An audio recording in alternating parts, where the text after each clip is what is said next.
you've stolen public funds, you become a fan of the people. If you've stolen public funds, because then you're able to do what? To deal with their stomachs. Tumbo policy. Remember what Moi said? The Moi. So if you can, and the voter will tell you, when I was going around the Westlands, the voter would tell me. An example for this one. My personal example. Yes. They will tell you, Kiongozi, we've had you. We know you're competent. What are you giving us now? Yeah. Forget about talking. Weka kitu kwa meza sahi. This just a few months back. Yeah, I mean, about 7-8 weeks ago. 7-8 weeks Forget about what I was talking to them, my ideology, my level of integrity, my experience. All those put in one basket, to them didn't make sense. What made sense is how much Kiongozi, and when they tell you Kiongozi, we've not seen you on the ground, it does not mean that they have not seen you. It means they have not tested your money. Go and ask Jim Nambaru. Go and ask Jim Nambaru what happened to him, how many votes he got, and he's a billionaire. I'm not a billionaire. He's a billionaire. Go and ask my friend Peter Kenneth what happened to him in 2013. And I told him, please step back and go and look for Uhuru. He'll give you a job. He never listened to me. Right. Where is he now? Philip Kisi, I need to speak to all those individuals and get their side of the story. What do you know? Right, yeah, Philip is... It may be hard truths, but it sounds like he knows something. He's been there. He has been there. He has been there. There's a dispensation we are moving from, the winner takes all dispensation, which the Constitution tries to temper. And the reason I disagree, when you talk about fringe candidates, number one being the only important candidate, that's not true. Legislation in the House can be brought by any party. So by virtue of a fringe candidate profiling themselves, that party has got members, some of whom will run at MCA level. So the moment you're profiling your political party, it's not just one seat we are looking at. There is the governor, there is also the MP, there is also the important seat of the MCA. And an MCA in the House has a vote that counts for citizens. So I don't agree that it's a winner takes all. Our Constitution has sought to remove that winner takes all approach. Now, I do agree, unfortunately, that politics has become a lot about money. Our electoral system is still broken, but we are in the process of trying to reform it. And how are we trying to reform it? When you have fringe candidates putting forward an agenda that they can then popularize with the public, you put pressure on whoever will get into that seat. And I think the last point I want to make is the Constitution envisages a consultative, cooperative approach of government. Now, our Constitution isn't perfect, our political framework is not perfect, but it is not a winner takes all. You have seen decisions of the president being countermanded, whether it's by the courts, whether, in fact, court action taken by civil society institutions or individuals like Omtata can go to court and hold the president to account. So every political space counts. We are no longer in the winner takes all dispensation, and we must encourage Kenyans to be bold. Stand up, but also know that you've got a lot of political clout that you can pull from very many corners. So it's not just the governor. One of the challenges the governors have faced, and this is where I agree in our kind of very poor political culture, is the role of the MCA. So much as a governor is going to come and give us a political promise, they then have to deal with the politics of running the county, the civil, the public service, but also the county assembly. And this has been a real weak link in terms of devolution. So fringe candidates are like the main candidates of the larger parties operating in a very imperfect system. But we have the opportunity to set agendas. Even as civil society, we also set agendas. We have passed policies. We have gotten laws passed, even in this county. And we do it with, in some cases, with nominated members. And I think for you, setting the agenda is so crucial, sometimes even more crucial than winning. More crucial than winning. The gap we have is implementation. The non-implementation is a challenge that plagues all. And so we still need to push with accountability. So no, fringe candidates have a role. There's a lot of opportunities for power and pushing. Let us take them. Let us encourage fringe candidates. Let us encourage those out there and get rid of the winner takes all mentality. That one is not right, and it's not taking us forward. Okay. Wahiga, I wish to add to that. Okay. You say that the number one issue of concern for Nairobians is the cost of living. Cost of living. But you see how that is actually directly related to the question of values and integrity. So right now, as candidates are busy campaigning, people are saying, give me something for me to listen to you, for me to listen to what you have to offer. They will go ahead and give them that something they want, but how will they recoup that money? They get into office, they will look for the slightest opportunity to actually make their money back.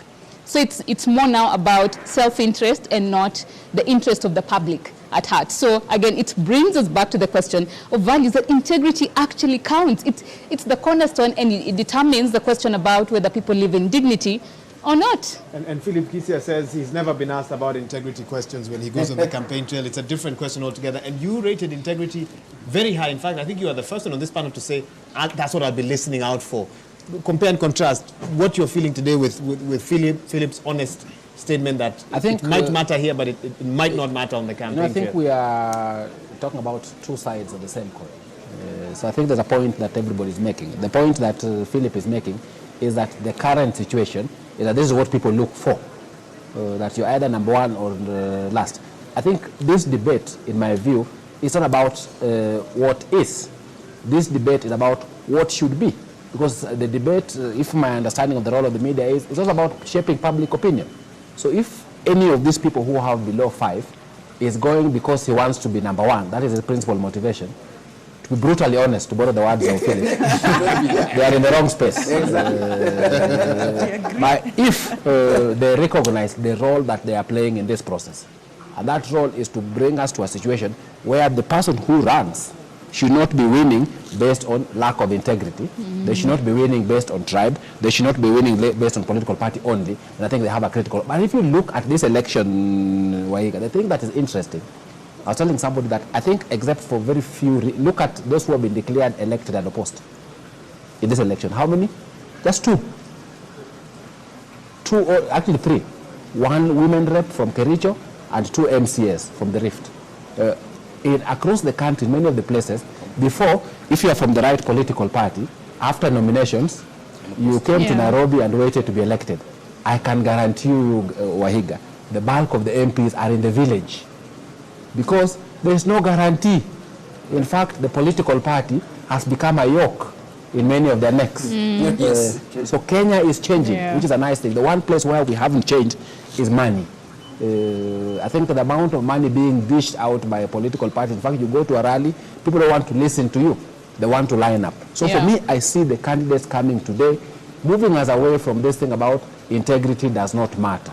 Moving away from this thing about, if I'm from the wrong political party, if I'm from the wrong tribe, I will go nowhere. And I think there's a critical role for that to happen. The latest survey, I believe, by a research institution was that you need about 26 million to be a member of parliament in this country, 39 million to be a senator. And that's in terms of what mobilization, and of course all these other things that Philip Kisia has spoken of. And if you spend 40 million on your campaign, what are you hoping to recoup once you get into office? Prof, we need to move forward. We need to talk about NMS. We need to talk about the intro of the next governor. But I know you might have a final comment on this. Yeah, but my brief comment on this is that we really need to look at this from a governance point of view rather than an individual. In fact, I think Philip could have gotten into trouble because he was the star performer outside there.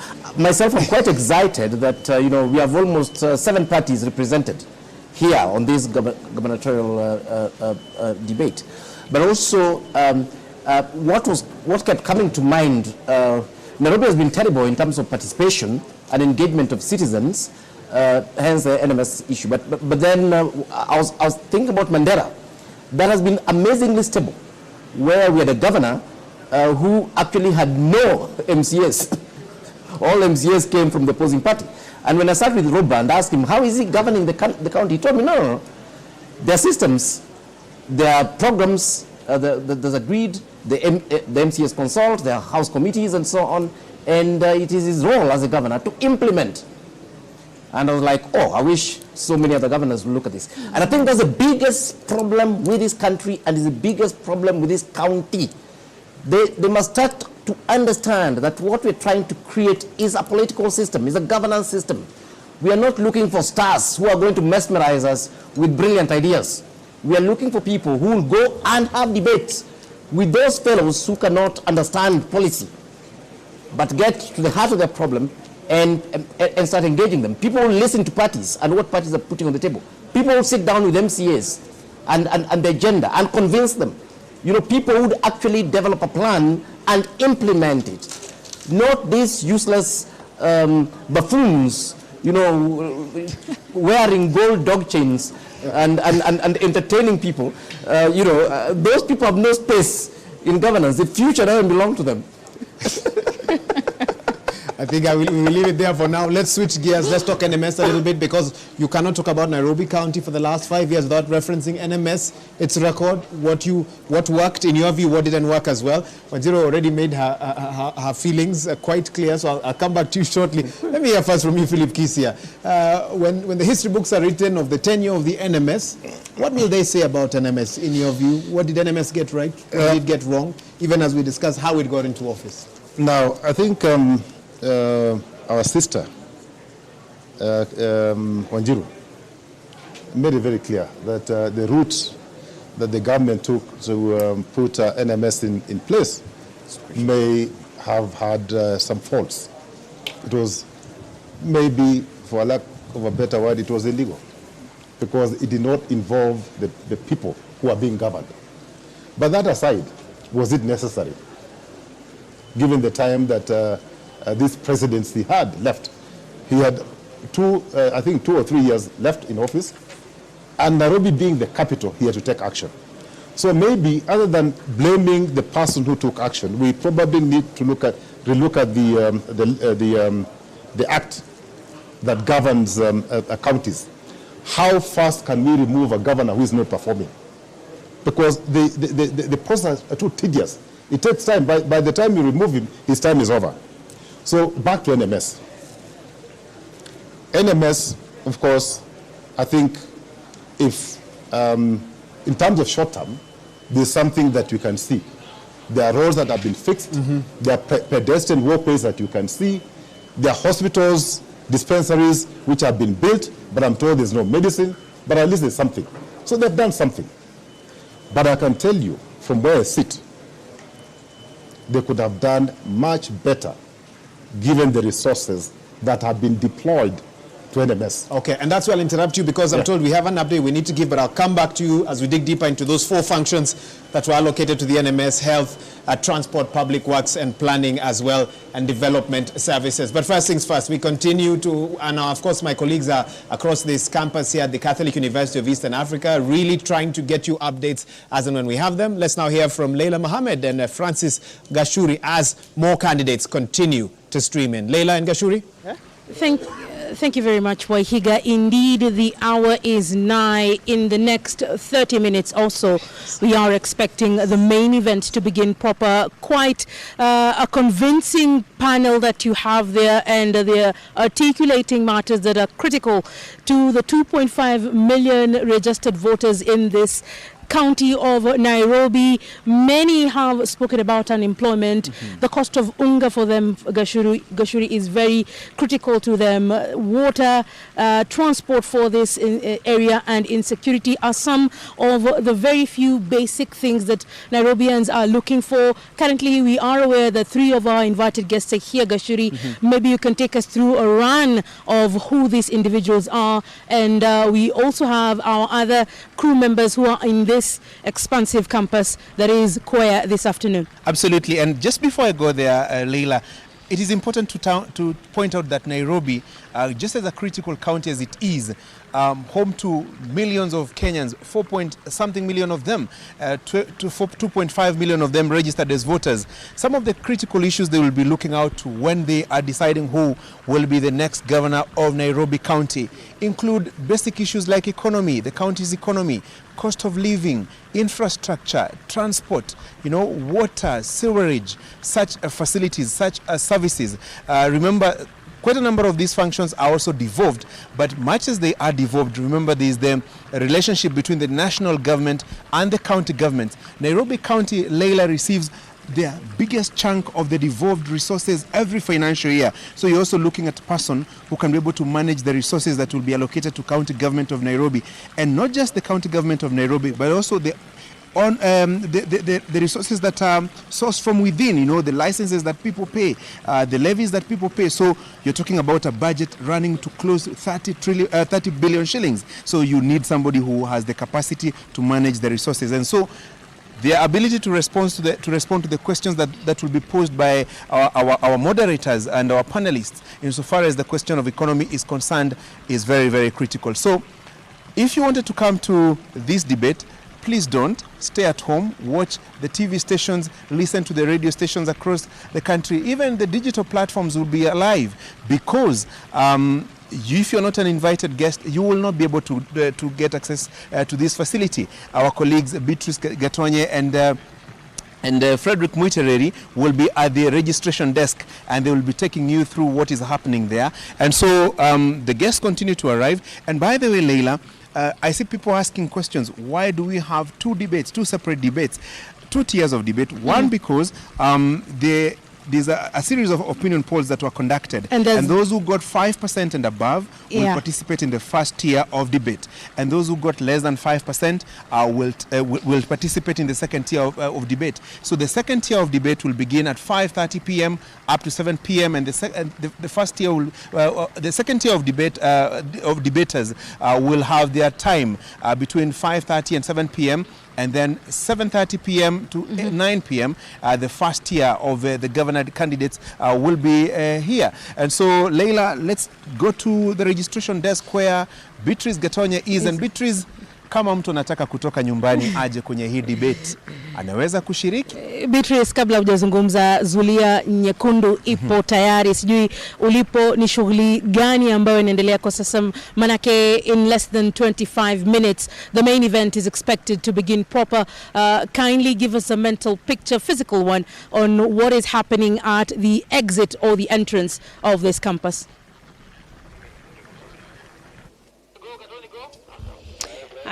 Asante sana mtazamaji, kama jinsi ambavyo umekuwa ukitazama, huu ni mjadala mkubwa kabisa wa wawaniaji kiti cha ugavana katika kaunti ya Nairobi. 9 wanawake pamoja na wanaume ambao wangependa kuiongoza kaunti hii kuanzia tarehe 9 mwezi Agosti mwaka 2022, yani mwezi ujao, na tunazungumzia siku 28 kutoka sasa.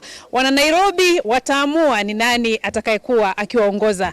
Na hapa ambapo nilipo mtazamaji, ningependa tu kukueleza kwa ufupi ni yapi ambayo yanaendelea hapa. Iwapo mpiga picha wangu ataweza kukuonyesha, hapa ndipo wageni waalikwa wanafika na kujiandikisha, na inathibitishwa kuwa kwamba ulikuwa umejiandikisha, na kisha unapewa tag kama hii ambayo nimeishikilia hapa. Hii yangu imeandikwa The Presidential Debate 2022 Nairobi Governor Debate, alafu kisha jina langu na ninafanya nini hapa. Mtazamaji, kama ambavyo umeona kwamba hiyo ndio tag ambayo unapatiwa utakapofika mahali hapa. Iwapo uko nyumbani na ulikuwa unafikiria kwamba sina la kufanya sasa hivi, wacha nikimbie kule Kwea, mimi nijionee moja kwa moja, hautaruhusiwa kufanya hivyo iwapo hauko umejiandikisha kupitia mtandao na kisha uweze kufika mahali hapa. Kila mgeni ambaye anafika katika eneo hili ili kuweza kuhudhuria mjadala huu wa wawaniaji ugavana hapa katika kaunti ya Nairobi, hawataruhusiwa kufika hapa iwapo hawatapitia katika eneo hili ambapo wanathibitishwa kwamba wao ndio wageni waalikwa. Na baada ya kuthibitishwa wanapewa kadi kama hii hapa, unaiweka kwenye shingo lako ili usiwe na hali ya utata na wale ambao wanatuwekea usalama katika eneo hili. Na mtazamaji, hapa ni eneo la kuthibitishwa kwamba wewe ni mgeni ambaye ulikuwa umealikwa na kabisa umefika, na ukisha baada ya hapa unaelekezwa hadi eneo ambalo unastahili kuwa, na huo ndio katika eneo ambalo mjadala wa siku ya leo utakuwa ukifanyika, ukumbi wa hapa Kwea. Na mtazamaji, ningependa kukuelekeza upande ule mwingine ili uweze kupata picha kamili ya jinsi mambo yalivyo hapa jioni ya leo. Kwani wageni wetu na hasa wale wawaniaji kiti cha ugavana watakapofika, kuna eneo maalum ambalo wametengewa. Watakapofika wanaketi, wanapumzishwa, wanapewa kikombe cha maji, sharubati kidogo hapo, ili waweze kuwa katika hali nzuri kabisa watakapofika pale kwenye ukumbi kuweza kukabiliana na kuwaeleza wana Nairobi yale ambayo wananuia kuwafanyia. Na kwa sasa naomba nikuelekeze kwa mwenzangu Frederick Muitereri ambaye yuko katika eneo hili maalum ambapo wageni ambao tayari wamefika atakuwa kitueleza ni akina nani wamefika na wanajihisi vipi jioni ya leo, wamejiandaa vipi ili kuweza kukabiliana na wenzao katika mjadala huu wa wawaniaji ugavana katika kaunti ya Nairobi. Frederick Muitereri, iwapo unanipata, mpira kwako. Shukran sana Beatrice Gatonye kutoka shirika la KBC. Mtazamaji, jinsi ambavyo ulielezwa hapo awali ni kwamba matangazo haya yanakujia kwako kupitia televisheni zote humu nchini, vile vile radio zote za kitaifa na radio zote za mashinani, zaidi ya radio na televisheni 85. Kufikia jana walikuwa wamesema kwamba watakuwa kipeperusha matangazo haya, na kwa vile vile kuna wale kwenye mitandao ya kijamii vile vile tuko pale. Kwa hivyo mtazamaji, tunashukuru sana wewe ambao umetuenzi na kuendelea kutazama televisheni yako ambao unaipenda sana. Mimi ni Frederick Muitereri kutoka kituo kinachokuwa kwa kasi zaidi humu nchini TV47. Hapa mahali ambapo nilipo mtazamaji ni mahali ambapo ni muhimu sana. Ni kituo cha kwanza wanapofika kutoka pale ambapo Beatrice Gatonye yupo, wanafika hapa, wanakuja hapa, wanapewa mankuli kidogo, kitu kidogo. Unaona zuria tu ni tamu sana ile ambayo iko mahali hapa. Wageni waheshimiwa ambao tulikuwa tunasubiria wako mahali hapa, nitakuwa nikisemezana nao baadaye mtazamaji. Tu nikueleze, tutakuwa tukipiga kura. Kama mpiga picha wangu atakuonyesha, tutakuwa tukipiga kura baadaye tu ili kukuonyesha mtazamaji wetu. Hivi ndivyo tutakuwa tumesimama hapa, lakini ni baadaye, muda wa dakika kama 20 hivi ama 10 hivi kutoka sasa. Lakini kwa sasa mtazamaji, sababu hapa ndipo tunaita kwa kimombo holding area, mahali wale ambao wanawania ugavana mwezi wa Agosti tarehe 9 wapo hapa. Nizungumze na wawili watatu ambao wamefika hapa, wanieleze wanahisi kiwewe ndani yao au wanasema kwamba wako tayari. Nianze na Haman ambaye ni kijana mdogo sana, miaka 25, ambaye atakuwa kiwania ugavana kwenye county ya Nairobi. Asante sana. Thank you so much for coming today. How are you feeling today? Thanks so much for having me today. I'm feeling good, very confident. Right now we're just waiting for the debate to start, and I'm taking this time to prepare, meditate, collect my thoughts, and I'll relish the opportunity to brief the nation on my manifesto and my plans on how to help Nairobi. Thank you so very much. Unamsikia anasema kwamba hapa najitayarisha pole pole sababu mjadala utakuwa ukianza. Kumbuka kuna mijadala miwili siku ya leo. Kuna mjadala wa kwanza ambao unastahili kuanza mwendo wa saa 11 dakika 30 hivi, dakika 30 kutoka sasa, ama ni dakika 20 hivi mtazamaji. Vile vile hayuko peke yake Haman, tuko naye Esther Warenga. Asante sana na karibu katika matangazo yetu ya siku ya leo. Unajihisi vipi? I feel confident. This is a day that I've been waiting for, and I'm happy that it has come. It's today. So I'm confident of this day, and I thank God for everything that He has brought me this far. Thank you very much. Did you come with your family? No, I came with friends. My families, they are not here. They are in the U.S. So I came with friends, many of them. Being in the US, I know they are asleep or they're just waking up. Are they watching the debate? In fact, they are. They are actually communicating with me as I'm here. Yes. And they are quite excited and happy.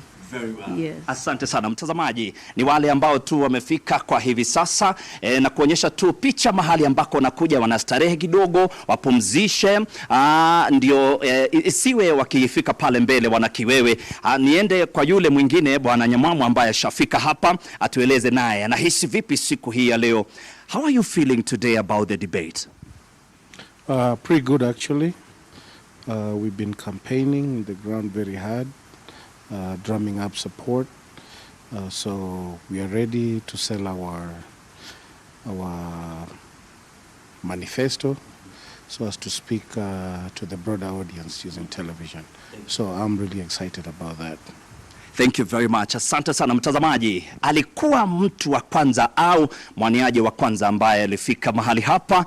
Kwa hivyo yuko tayari, anasema kuhakikisha kwamba wale wakazi wa mji wa Nairobi wanamsikiza siku ya leo. Na wewe mtazamaji ukiwa hapa jijini Nairobi namsikiza, na uweze ikiwa utampa kura zako. Kutoka hapa nitakuwa nikirejea baadaye ili kupiga kura hiyo ambayo nimekueleza hapa. Tutakuwa na wawaniaji 7 kwenye kipute cha kwanza, kisha kipute cha pili nitakuwa nikikueleza. Kwa sasa nimpe Wahiga Mwaura aendeleze matangazo yetu. Shukran sana Frederick Mutiriri. Tunaomba uendelee kutupasha wengine wakiingia tafadhali. And of course we'll continue to give you more updates. We know that when there's quorum there, a ballot process will take place to allow the respective candidates to go through this process. A very important one because it determines where they'll stand on that stage. All 7 candidates, it's not randomly chosen. Rather, the ballot will determine where they'll stand, the speaking order as they make their first or opening statements and as they make their closing statements as well. And I know that will be happening shortly. We were shown a glimpse of that as our Frederick Mutiriri continued to speak to the various candidates that have already arrived. Kenneth Nyamwamu was the first to arrive, vying on a United Progressive Alliance party ticket. The history we could get of his, he's a data analyst. Also has been, I believe, a registered nurse and worked overseas at some time. We also had Esther Waringa Thairo, an independent candidate. She's the CEO of a property company. And of course, Harman Singh Grewal of the Safina Party is a legal brand developer, helps law firms to develop their brand. He also has some sort of ICT expertise. He's also an athlete who I'm told vied or competed for Kenya in the 2019 Kabaddi World Cup. We are expecting Agnes Kagure, an independent candidate. She's an insurance executive and a businesswoman. Dennis Kothe of the Liberal Democratic Party, a journalist, and has also been a diplomat to the African Union. Nancy Mwadime, who's also in the real estate sector under Usawa Kwawote Party ticket.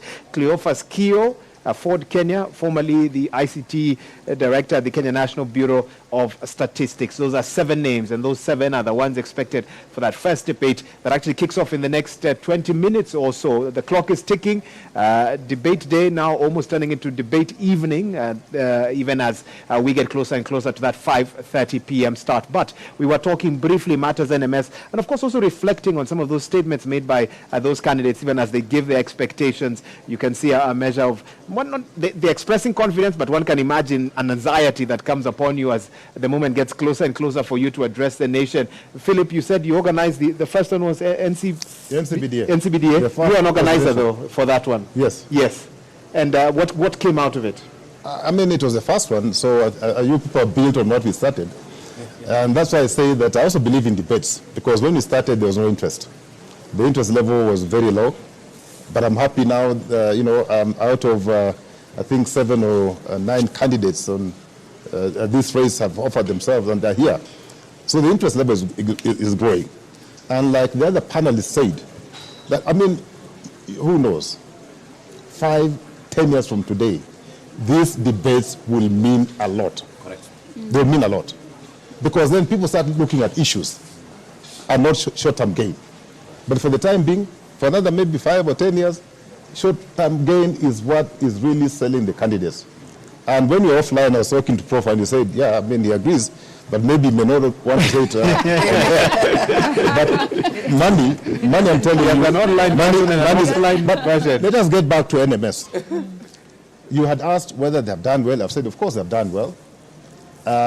Considering where they took the county from, would you have better have the governor who was elected, who probably was not doing a very good job, or rather have NMS who have done something?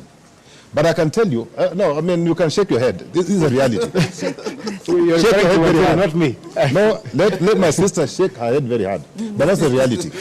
Because it's about results. And if you're not getting results, are you going to waste your time with this character who's not producing the desired results? Because if you do waste your time, the blame will shift to you. And in this case, the blame was going to shift to one Uhuru Muigai Kenyatta, who gave us Mike Sonko. Okay? Now, NMS. Where could NMS have done better? Briefly. We have the new plan, Nairobi Nairobi Integrated Urban Development Master Plan. Okay? It's very simple. This is a document that was produced by Nairobians. I have not seen them make any reference to this plan. If they're making reference to this plan, we would not have seen the green terminus where it is. My brother is a planner. How can you say you want to decongest CBD and smack into CBD you bring a terminus with, I think, 1,000 vehicles per day? What logic was behind that particular project? Was it just space or opportunity for people to make money? I'm yet to get answers, because I've consulted planners in this country, and they've told me clearly they were not part of that plan. So there are certain things that they would have done better with the money that they have received from the national government. And I can tell you, when I was running the city, the highest transfer I got from the national government was 2.9 billion for a year. So in my 3 years, I got 6 billion from the national government. NMS, I think, in the last 2 years, I've got what? Almost 70 billion? Almost 70 billion. They've handled almost over 70 billion. We must be seeing that 70 billion, not just in infrastructure, like health centers that have been built. We must see health centers that are equipped, that have medical doctors, that have nurses. What is the point of having a good building without medicine, without the personnel? Okay. Well, in a most recent interview with NMS, there was the challenge of a previous debt that the county owed, the KEMSA, for example. But we can get into that a bit later on. You've referenced Prof. Menya, so let me allow him to immediately jump in. And you've talked a bit about the logic behind the expressway. He's brought up the terminus as well. Let's talk about the thinking around these projects that were meant to decongest the city, and of course the role of NMS in implementing some of them.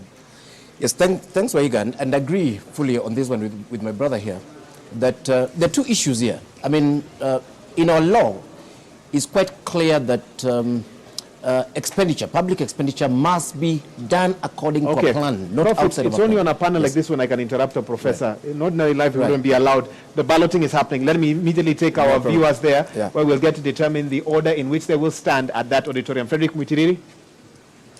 Shukran sana Wahiga Mwaura, jinsi ambavyo umesema ni vizuri sana. Ni kwamba kitu ambacho tunaenda kufanya wakati huu ni kwamba tutakuwa tukipiga kura. Tuko na wawaniaji wane ambao wamefika kwa hivi sasa. Wale wengine watatu tutawasubiria wakifika. Iwapo wakati ambapo wataingia tutapiga kura nyingine. Lakini kwa sasa, sababu tuna wawaniaji wane, hao ndio tutaanza nao. Watafika hapa, watachukua nambari hivi. Ile ambayo wataichukua, hapo ndipo mahali ambapo watakuwa wakisimama. Tutaanza naye Haman, if you can come. You can pick a number in here and then show us. Very well, you can show the camera. Show the camera. Amechukua nambari 3, kwa hivyo nambari 3 imeondoka. You can have your seat. Thank you very much. Ma'am, asante sana. Chukua nambari kisha utuonyeshe. Amechukua nambari 1, kwa hivyo atakuwa kisimama pale akiwa nambari ya kwanza. Asante sana. Thank you very much. Please, if you can come, Mr. Nyamwamu. Asante. Chukua nambari pale kisha utuonyeshe. Mtazamaji, tunafanya matangazo haya kwa uwazi kweli. Amechukua nambari ya 2. Asante sana. Thank you. You can have your seat, sir. We appreciate. Ma'am, karibu sana. Tunapiga kura jinsi ambavyo atasimama wakiingia kwenye mjadala. Anafungua kwa sasa mtazamaji, amechukua nambari ya 4. Asante sana, tunashukuru sana. Hao ndio watakuwa kiingia hivi sasa. Nilikueleza kwamba mjadala utakuwa ukianza mwendo wa saa 11 dakika 30. Ni dakika kama 10 hivi kutoka sasa. Tuko naye Haman ambaye yuko eneo hili ambaye atakuwa kiingia pale ndani. Vile vile tuko naye Esther Warenga ambaye yuko hapa ndani. Nyamwamu yuko hapa ndani. Kisha tuko naye candidate wanne ambaye yuko hapa ndani. Hao wote wanne watakuwa kiingia pale ndani na kisha watakuwa kianza mjadala wakiwa wote wanne. Tulikuwa tunatarajia 7 lakini watatu wakiingia, sababu Nairobi huijui. Watatu wakishaingia tutakuwa wakiingia pale mbele. Kwa hivi sasa tutakuwa tukirejesha matangazo haya kwake Wahiga Mwaura, kisha atatuelekeza tutaenda kwapi. Well, the clock is ticking indeed. The debate starting in the next 11 minutes or so. 4 candidates here, waiting for another 3 more but time waits for no man, no woman, no candidate, and the debate will kick off on time. Of course, our moderators are on standby for that, and we'll be getting to that shortly. But let me get one or two final thoughts from my guests who are here still with us. Prof, I interrupted you. Let me apologize once more and then allow you to make your statement. Yes, no problem. I just wanted to add a little bit on to what my brother Kisia here was suggesting. If you look at our law, the Public Finance Management Act, County Government Act, Urban Areas and Cities Act, and others, the law is clear that expenditure must happen according to a plan, and planning has to be integrated. And planning is participatory, so it's meant to be a mechanism of accountability. So I know that people were saying NMS built an hospital or built a road. The question is, what plan were they implementing? Were they implementing the county integrated plan? Were they implementing an annual development plan from the county assembly and so on? Because the way that was structured was that the participatory space was left for MCAs and with no budget. And then meanwhile, I mean, you had NMS that was doing things. I think as Kenyans, we need to really think why we have the systems and the laws the way we have them. Particularly on the matter of accountability, not just through the systems that we have, but also accountability to the population. I don't care if you gave me a good dictator who's delivering roads and so on. Who told them I need a road? That's the question I'll ask. And again, it goes back to what I was saying there, that these are cities without citizens. We are not treated as citizens of this city. Nobody listens to us. Badi and his people wake up in the morning and create those ridiculous things that Philip was talking about. And now they're talking about, they're even trying to connect expressway to the CBD that will actually be adding insult to injury. I had somebody from national government saying they forgot to put that one.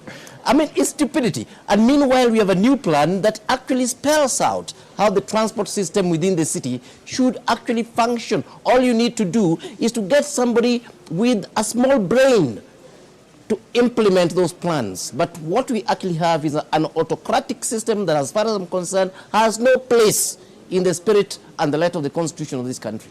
Philip Kisia, in one sentence, because I know Karen needs to speak, Prof. Odote needs to speak. Technocrats don't listen to politicians, or politicians don't listen to technocrats? I think what do you say in one sentence? In most cases, politicians don't listen to technocrats. Very unfortunate. Very unfortunate. Prof. Odote, come in and weigh in on this NMS discussion. You are reading even as the tenure of NMS should be coming to an end. I think several things about NMS. The NMS problem did not start with NMS. The NMS problem started in 2017. And that's why, for me, this debate and the elections are critical. When you elect trouble, trouble follows you throughout your entire period. And unfortunately, trouble followed Nairobi throughout the entire period, because when we were electing in 2017, we were electing trouble. And I think that's the reality. Well, the man that was elected says he got in trouble for fighting corruption. That is his defense, that the cartels ganged up against him. He's actually looking for a seat in another county as we speak. And may even win. But everybody has a defense. Even the devil must get a defense. But the reality, two things. One is that the transfer of functions to an NMS is actually contemplated in the Constitution. The Constitution contemplates that there may be a situation where the county government fails, and therefore you need to transfer functions. So the transfer itself is not unconstitutional. What is unconstitutional, what is problematic, is the manner in which it was done. The manner in which it was done has demonstrated the troubles you see in Green Park. That eventually, if you look at NMS performance in terms of the hardware, they've actually delivered in terms of hardware. And I think on that, Philip is right. In terms of the software, we have suffered. And the Constitution recognizes that you don't need one and not the other. You need both. So when you assess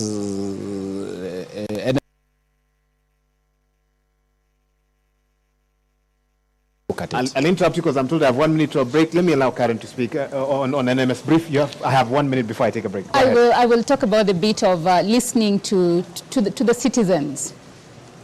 Leaders need to listen, but a number of times they don't come from a place where they genuinely want to do something for the people, and therefore they will listen. Even when it comes to public participation, it's more tokenistic than meaningful. Look, for instance, at the number of young people in prisons today. It's crazy. Look at insecurity. You cannot be walking around the city past 7 p.m. Look at the healthcare system within the city. People getting locked up in hospitals because they cannot afford to pay to then live. Look at education in terms of the inequality. Young people studying in the informal settlements versus in the upmarkets. All these questions, if you have a good leader, or you have good leaders who then tap into the power of technocrats around them and make sure implementation is done to the latter, implementation of the plan is done to the latter, and there's accountability, and you listen to the people, because then the power belongs to the people. But as it is now, the power belongs to those in positions of authority. That is how you see it, and I'll cut it there. I know we need to interrogate that further. I know until you have your debt, I will repay it after the break. Let's take a short break. You're watching the inaugural Nairobi gubernatorial debate organized by the Presidential Debate Secretariat, and of course it looks to be an exciting one. First one kicking off at 5:30 p.m., next one at 7:30 p.m. You don't want to touch that dial, whichever station you are watching or radio station you are listening to. Let's take a short break. We'll be right back. We're live from the Catholic University of Eastern Africa.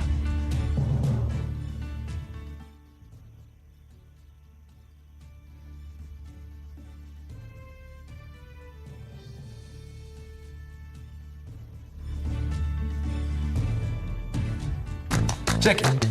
Let's talk about banking.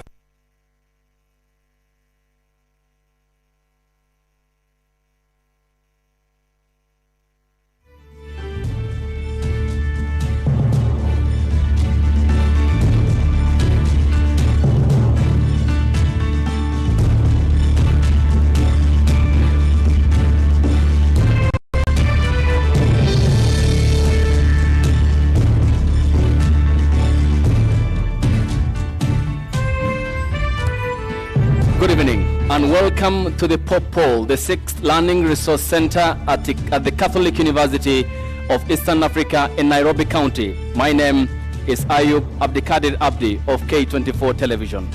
And I am Safin Acheng of KBC. Welcome to the first of 2 debates between candidates running for the office of Governor of the city of Nairobi. It is the first among the 6 debates under the auspices of the Joint Media Presidential Debate Secretariat.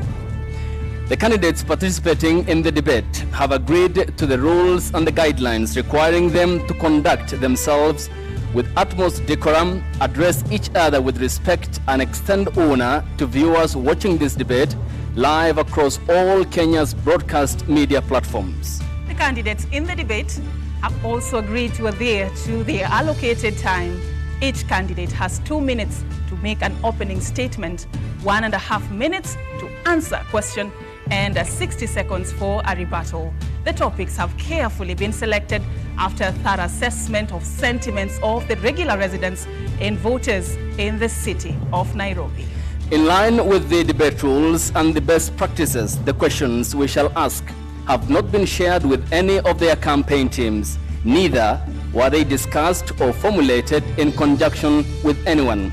The questions are entirely our own. An invited audience seated here in the auditorium has also agreed to the debate rules. They have been fully briefed that cheers, jeers, or any other form of noise is not permitted during the debate. We, however, make the exception now as we request the audience to applaud and welcome candidates to the stage.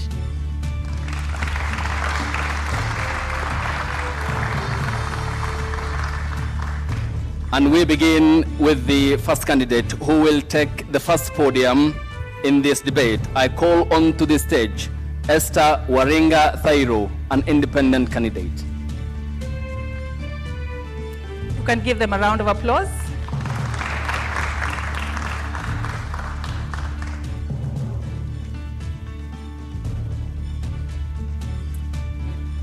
Appreciate her as she takes her position.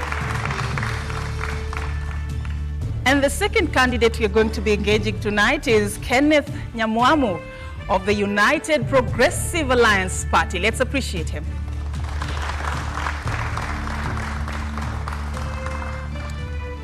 The third candidate for this debate is Herman Sin Grewal of the Safina Party.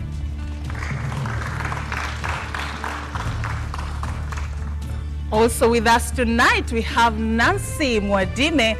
Nancy is running for the gubernatorial race under the Usawa kwa Wote party.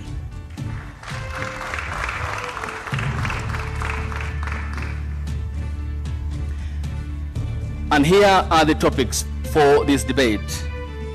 Governance domain in the city of Nairobi, leadership and integrity, which is a key ingredient in the 2010 Constitution of the Republic of Kenya.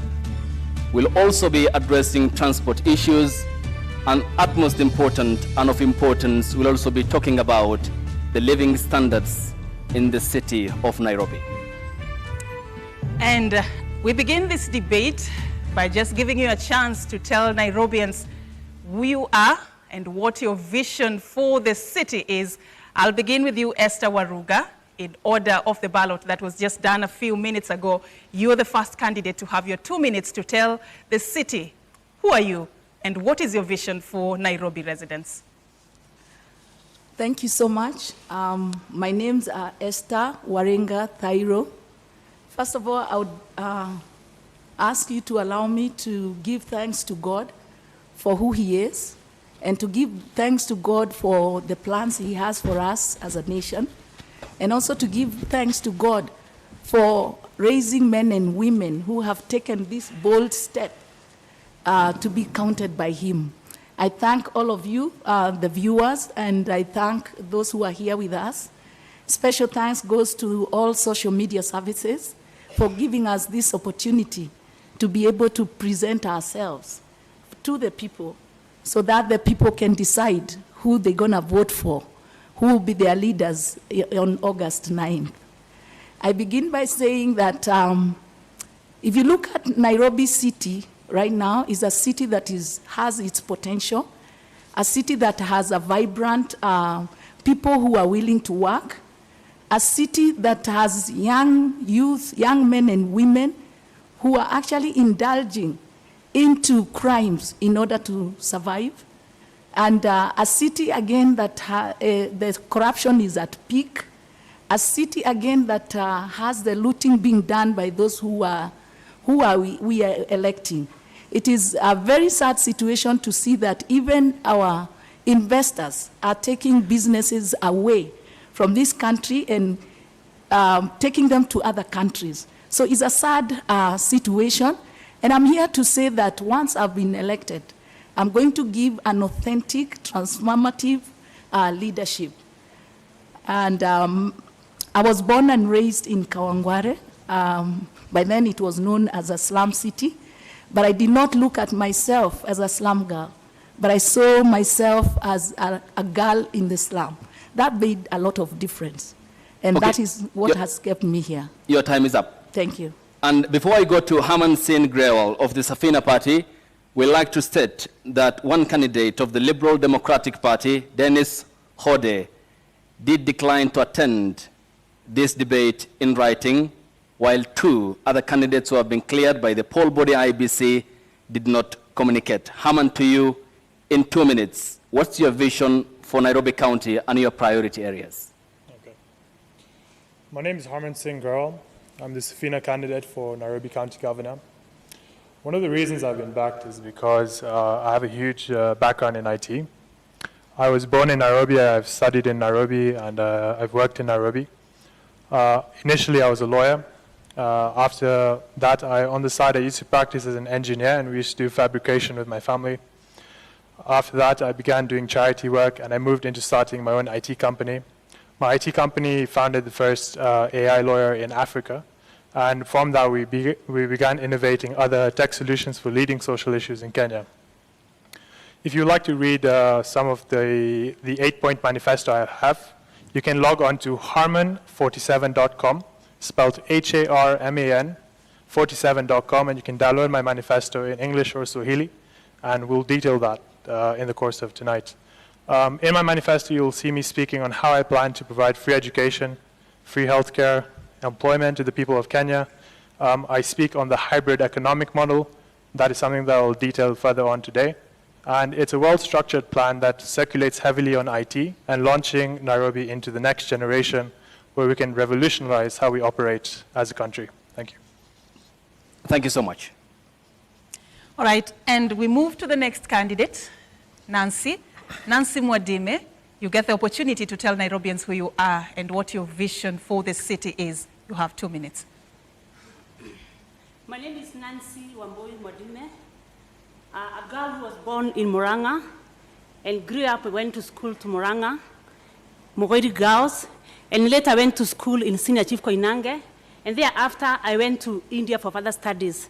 And as I stand here, I want to stand for many of us who grow up in up country, then they come to Nairobi, they work in Nairobi, they do business in Nairobi, and they make Nairobi a home for them. And I want to encourage many of us that when the time comes for political leadership, should not be going back to the village, but you should stay here and make Nairobi a better place.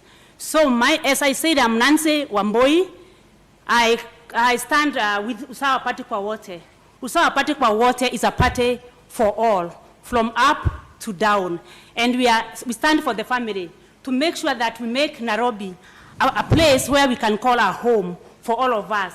We stand for each and every Nairobians, and we want to say that it's a right for every Nairobian to eat. It's right for every Nairobian to have water. And therefore, I want to say, when I become the governor of Nairobi, I would want to make Nairobi a home for all of us who are here, who are born here, or those who grew up in a country, they came to Nairobi, they made Nairobi their home. I've been here for 30 years. Currently, I'm in business, and I've been in business for the last 15 years. And for the years I've been in business, I can understand as a business person.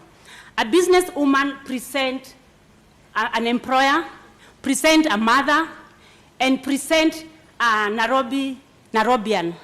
And when I stand here, I would want to say that I am presenting the whole group from the employer so that we can make Nairobi a home for all of us. Thank you. And I take note that your time is up. Before we proceed, you can feel comfortable in adjusting your mics according to your heights, and we thank you. Kenneth Nyamwamu of the United Progressive Alliance Party, what are your key priority areas for county number 47? Thank you. The first thing that I want to do is I want to make Nairobi business friendly. I feel we have a lot of hardworking business people in Nairobi, but sometimes we are never kind to the business. Instead of supporting our businesses, we fight our businesses. So my biggest priority is to make Nairobi business friendly. And one of the things that I want to do to make Nairobi business friendly is to slice all business licenses by 50%. I also, on my plan, I want to provide electricity and water in all the informal sectors. They actively contribute to the economy of Nairobi, and they should be able to get basic services like water and electricity and sewerage systems. The other thing I would like to do when I become governor is to create a county-wide app that will be used by all border borders to create efficiency so that the border borders can operate efficiently, and also to give them safety. We talk about this issue of border borders, but we dance around it, but nobody concretely put solutions in place. So my main aim will be to create a county-wide app, a county-wide, not country, county-wide app that would sort of like an Uber system kind of an app, so that the person, it caters for the safety of the border and the rider that they're carrying. The other thing is to improve service delivery to all sectors in Nairobi, and especially the informal sectors. We need to have a system in garbage collection. We need to have a system in fire department, the fire department that works. We need to promote our youth in sports and their talents. And also, my other thing is to create an efficient, affordable, and public system your time is so up. that our people can use. Thank you. Thank you. Your time is up. And You said something that I'd just like to pick up with you as we move into the second question. Do you know that in the last financial year, Nairobi's own source revenue was 10 billion shillings?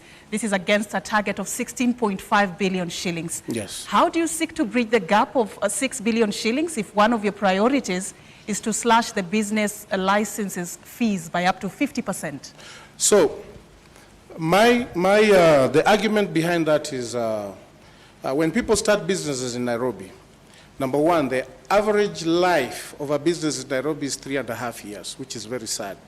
Two, when they start a business, they pay all their licenses up front because they have to pay licenses before they start the business. But after that, nobody is able to renew because the rent is very high. The cost of doing business is very high. So you get that a lot of people are not really paying their business licenses. So instead of charging them expensively, why don't we slice the licenses by half and increase the pool of the revenue reception? How do you seek to bridge the gap of 6 billion? That is the question. Well, you asked it in reference to me slicing the business licenses. So that's how I'm answering and saying, if we increase the pool of people, who are paying these licenses, then we'll have the 6 billion. But if we don't, then, we have money getting lost through the enforcement where they go and they harass our business. Thank you so much. Your time is up. Thank you so much. And I come to Herman. When you talk about finances, they are key because under the devolved system of governance, funds do follow functions. And according to the Commission of Revenue Allocation 2019, the county can easily collect 78 billion Kenya shillings potentially, but only manage 11 billion. I mean, this is a big loophole. How will you seal it? So I think we need to reflect on how there are many revenue streams that do come to us in Nairobi County. It's a question of, is that 10 billion an actual figure? Or is the actual figure a lot higher and a lot is lost?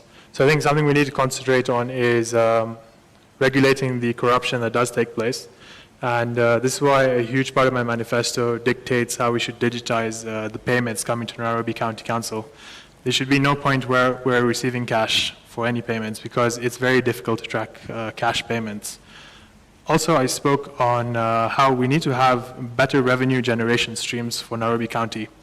Business permits aren't the only way we can generate money as a county. Something that has frustrated me is that if you look at Kenya's parastatals, a lot of them have struggled to raise revenue for the government operations. And I feel that also if we tap into parastatals and we create new parastatals in Kenya, we can generate revenue. Like something I pushed for was creating the biggest call center in Africa in Kenya. And that's something that we can also provide jobs for a lot of Kenyans because the minimum wage in that call center would be about 20,000 per month. So I feel like we should concentrate on reducing corruption and regulating the operation of parastatals and bringing in new parastatals into Nairobi. Thank you. Thank you. And we move to you, Nancy Mwadime. You spoke very passionately about making Nairobi a home, and that was part of what you wanted to do if elected governor on the 9th of August. I want to understand from you how you seek to bridge the gap of how much money Nairobi generates vis-a-vis what it potentially can generate. How to make Nairobi a better home. And the first thing we need to do is take care of the business people to make sure that they're able to do their business without any harassment. And especially, I'll give an example of the hawkers. The hawkers, they go in the evening to do the hawking business. So when I'm the governor, I'll make sure that the hawkers are not harassed. In the evening from 5 p.m., we'll have some roads closed and allow the hawkers to do their business without any harassment. On the other hand, we'll also take care of the business sector, like the industry. We shall have dialogue with the business owners, and we see how we can improve the business or how we can make their work easier. On the other hand, we'll also work together with the industry owners to see how we can engage or how we can put some of our unemployed people into work for those industries. And apart from that, I'm also going to make sure that there is water. Water distribution is taken care of. Because when we have water, we can encourage the Nairobi people even to do the family farming or the balcony farming. So with that, we are able to get some food available. Your time is up, but I'll add you 30 seconds just to come clear on something. You said you're going to work on making sure that hawkers are not harassed. And you know that some hawkers operate without the necessary requirements. Some dodge, you know, the procedures that they ought to be going through to be able to operate a business lawfully within Nairobi. How are you seeking to make sure that they are not harassed, yet a big percentage of them you know, operate without the licenses that are required, without paying any dues to the county? How are you planning to make this organized? I do believe with dialogue, everything is possible. I'll have dialogue with hawkers, and we see how we can stay together in the city of Nairobi, how they can do their businesses and they make money, they support their families, and how we can also charge a little fee which is affordable for them. Okay, thank you for your time. I come to you, Esther Waringa Thairo. On governance, it has underneath a lot of thematic areas, and the question of corruption comes up when you mention money in the city of Nairobi, and it seems endemic. What will be your approach? Well, with corruption, I know it's an issue that is big. I'm looking at when I become a governor, I'll be in partnership with some bodies like DCI, EACC, where anybody who is employed, before they get the employment, they are vetted, and they should be people of integrity. I'm also looking at cutting down the loopholes of cartels. The cartels that are done that affect this city. One, we know that in the lands, Ministry of Land, land issue, it's an issue, especially when it comes to land that is allocated to the county. I would also look at the functions of what is happening, especially with the land in leasing, because most of the land's lease expires in 99 years, and we find that there are some places that they don't pay. They don't pay any lease because the leases were not renewed. So there are several things that I would look at in terms of closing those gaps of corruption and working towards making this city a city that is corruption-free. Okay, I add you 30 seconds before my colleague comes in with the next question to the next candidate. And you have mentioned cartels. Seems this is a cliche. Who are they by definition? Cartels are managed by people who are just those people we have elected, because they have mechanism of owning most of the businesses around. The local businesses are owned by people who are in power.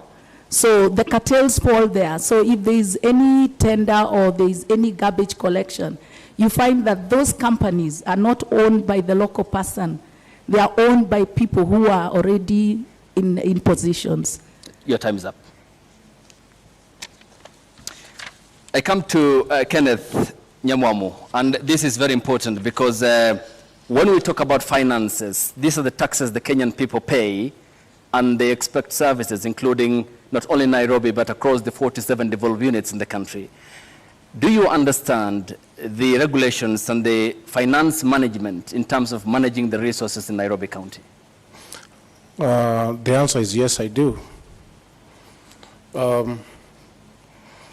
So, I mean, if I may get you correctly, you're trying to ask me if we understand the way to manage finances? Correct. I know, I do, because I am a business owner, and I've run my business successfully for the last 2 years.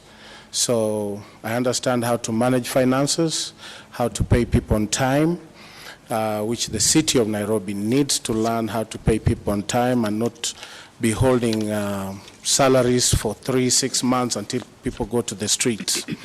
The city of Nairobi also needs to learn how to pay their bills on time. The other day I passed City Hall, and the whole City Hall didn't have electricity. So We need to get there so that we can pay our bills on time, pay our people on time, and ensure that revenue is collected in an efficient manner, a manner that's free of harassment from the people. In my administration, I am going to eliminate any form of the City Hall Askaris arresting people in terms of people who are trying to make a living. I think it's wrong to criminalize somebody trying to make a living, whether they are saying on the street corner or not. We just need to get a place for them to do their business. And your time is up. Thank you. Mm-hmm. Thank you so much for that. Now we move to the next topic that we wanted to interrogate you on. And at this particular point, we assume that now that you want to be the county top boss, you know what are the requirements under the Chapter 6 of the Constitution on leadership and integrity. Most of you, in your opening remarks, and even while responding to the questions we've asked you, have really talked very passionately about fighting corruption. I'd like to start with you, Esther. Just tell me a bit about the how you're going to approach the war against corruption in Nairobi County. Well, first of all, I'll look at distribution of resources. People have to give a budget on how they're going to spend the money. I'm also going to look at the tender awarding. It should be something that should be open and transparent, where you gazette every project that is going to be undertaken by the county government, and communicate even through the social media.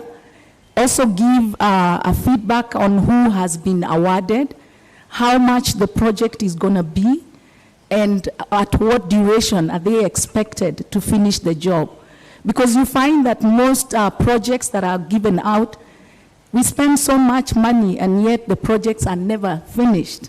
So that is a big loophole on curbing down the corruption. So that is what I would look at in terms of that. And your time is up. Thank you very much. Okay. Haman Sin Grewal, I come to you. As a FINA party member, the question of corruption has been a hallmark in this city. And when we look at the single, for example, business permits, the deficit is 912,362,049 shillings, nearly a billion Kenya shillings. What's your approach in terms of addressing this deficit, which is only 64% of the required 100%? Mm-hmm. Okay. So, in terms of corruption and also the business permits, I cannot stress the value of IT. Because IT allows us to track everything that we're required to. Whether it comes to movement of finance, whether it comes to business permits, we can use geo mapping using Google Maps, and we can track businesses that are currently operating in different areas based on traction and M-Pesa movement, and we can understand that there's a business operating there. But that comes down to investigation. Also, another point I wanted to bring in is if I'm dealing with corruption, I've seen a lot of people are stressed out by KRA investigators. Mm-hmm. Why are KRA investigators not also the investigators for corruption in Kenya? So I feel that as Nairobi governor, I will digitize a lot of operation in terms of tracking, investigation, and further I will bring in the investigative abilities of KRA into my office. Thank you. Okay. How do you coordinate then with the Kenya Revenue Authority, which is the mandated national body, the taxman, yet you have a financial autonomy as a devolved unit in the event the people of Nairobi give you that mandate? Where is the striking of the balance between the KRA, the Kenya Revenue Authority, as you have mentioned, and the county finances in terms of the collection of the revenue? Okay. So the question is based on bringing in KRA investigators in, right? So as a country, we're collaborative. We're one unit. Granted, we have devolution that did take place where we separated the powers of operation. We can still collaborate with different organizations. What we can do is simply have a recruiting process where we can have employees also be transferred from KRA to the Nairobi County to investigate corruption and operation of the state. So that's one of the ideas I had in mind. Also, we don't have to entirely transfer them. Something we can also do is simply borrow them occasionally to conduct certain investigations, to also have proper auditing of operation. So I feel like we have a very skilled workforce in Kenya, whether they're in KRA or they work as accountants in the private organizations. Through collaboration, we can bring together all these brilliant minds and solve the problems we're currently dealing with together as a nation. Thank you. Mr. Nyamwamu, Yes. corruption has been something that has tainted the image of Nairobi County, which many see as something that should be the city under the sun. That is how, ideally, that is the space that Nairobi should be occupying. But that is not the case, partially because of issues such as corruption. As you seek this mandate, what loopholes have you identified, and how do you seek to seal them? First things first, I think we are not serious in our fight against corruption. That's how I feel. We have the EACC, we have the DCI, we have this body, that body, but still money gets lost. The solution is not to form another body. In fact, I agree. In fact, I would like for Wajakoya to be president so that we can hang every one of these people. Because we just dance around this issue, nobody gets held accountable. We have a gubernatorial candidate that has been cleared with fake papers, and we just dance around this issue. So how do we expect to fight corruption where we don't do anything about it? For me, the solution is to go the Wajakoya way. If you are corrupt, we send you to the gallows. Next man up. You are corrupt, go to the gallows. I think that's the only way we can deal with it.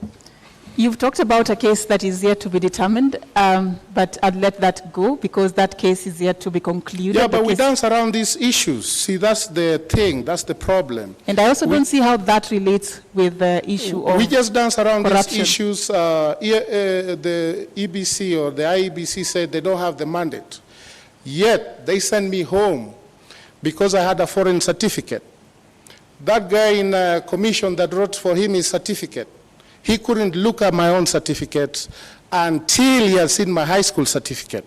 There is no correlation between a high school certificate and a graduate certificate. But he couldn't look at mine, yet we have a gubernatorial candidate who has been cleared by the same commission. So anyway, the issue I'm saying is we dance around this issue of corruption, but nobody wants to take affirmative action. I just want to stay on that matter for a bit before we move.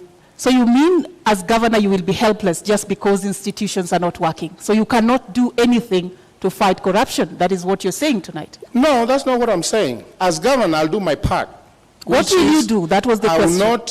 I will not appoint anybody in my government who has been implicated or who has a case pending or who has been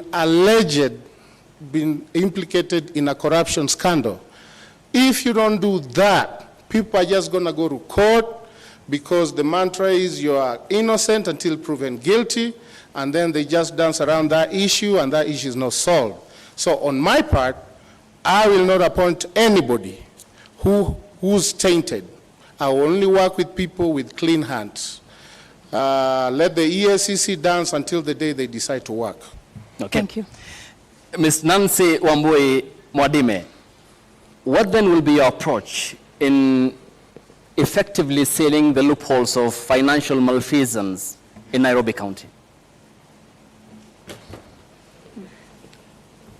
My approach is that when I get just You can adjust your microphone at your place of comfort. Feel free. Yes, go ahead. Yeah, the approach I want to give is that in the county government management, I am going to work with every place in Nairobi.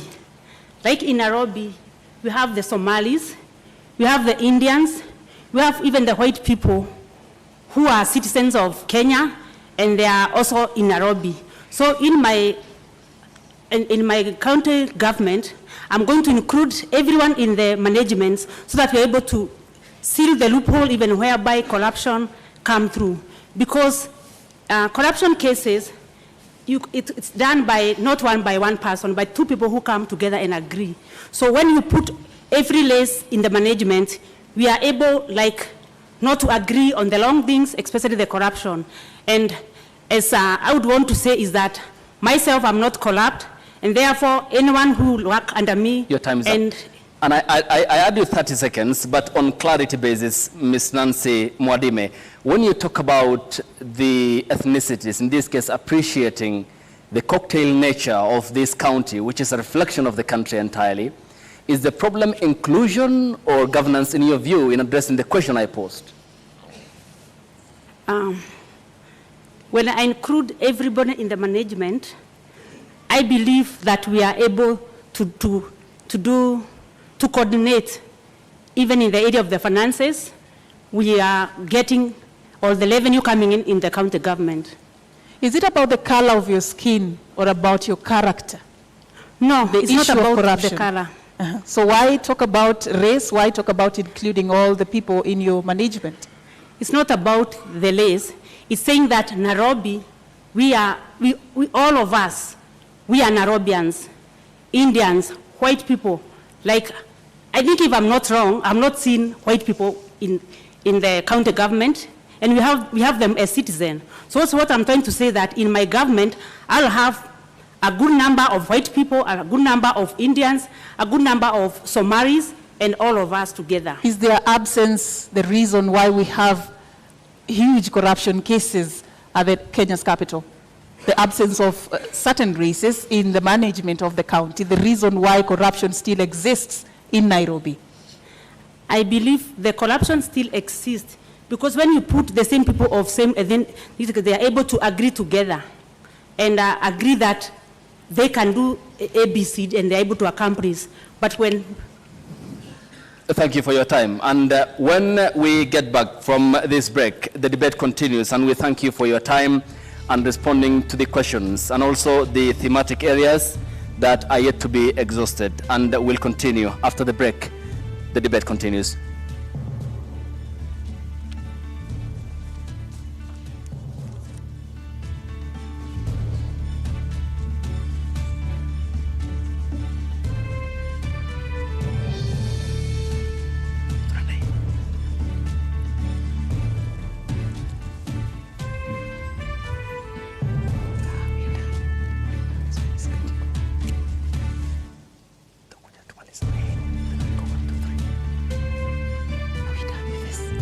Start with one dream, one goal, one deposit, and one transaction. Pamoja, let's make it happen. So don't just bank with us, bank on us. Yes, Timo. Enroll at Catholic University of Eastern Africa for courses in nursing, law, business, economics, computer science, education, community health and development, actuarial science, international relations, counseling psychology, regional integration and theology. September intake ongoing at Langata and Eldoret campuses. Email admissions@quer.edu or visit quer.edu. Quer, for innovative, marketable graduates. I think the most important quality of a leader is wisdom, so that the decisions that are being made now, he knows how, it's like a chess player who sees 10 moves ahead. Unajua wakati ambapo mlipa ushuru wake, anataka aone angalau kazi ya pesa yake ambayo anailipia.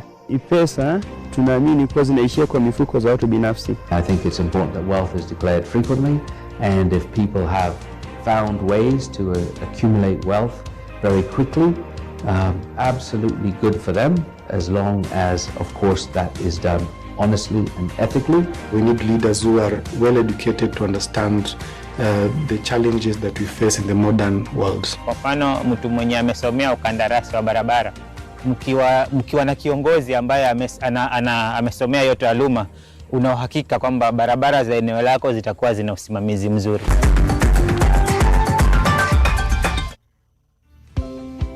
Karibu CAM.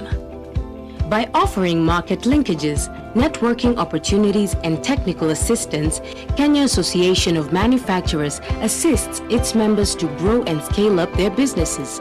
Join us and let us work together to grow the manufacturing sector. Becoming a CAM member is as easy as 1, 2, 3.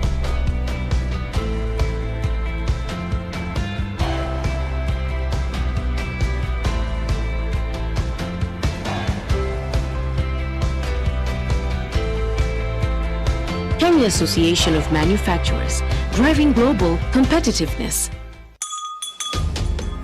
What is a secondary school in Kenya? It ranges from 106 high-cost national schools educating 3% of the learners, where you find ultra-modern libraries and laboratories, the most experienced principals and teachers, and the best teacher-student ratios. Then we have 7,019 some barely established, understaffed, lacking basic facilities sub-county schools, educating over 60% of learners. Given that KCSE is the most consequential examination in our education system, isn't it fair that we level the ground for all learners to excel by narrowing the capacity gaps between the worst and best schools to deliver quality education? Usawa Agenda calls for a sub-county schools upgrading program and a change from the capitation model to enable small schools to grow. Without these, SDG 4 is a false promise to most Kenyan children.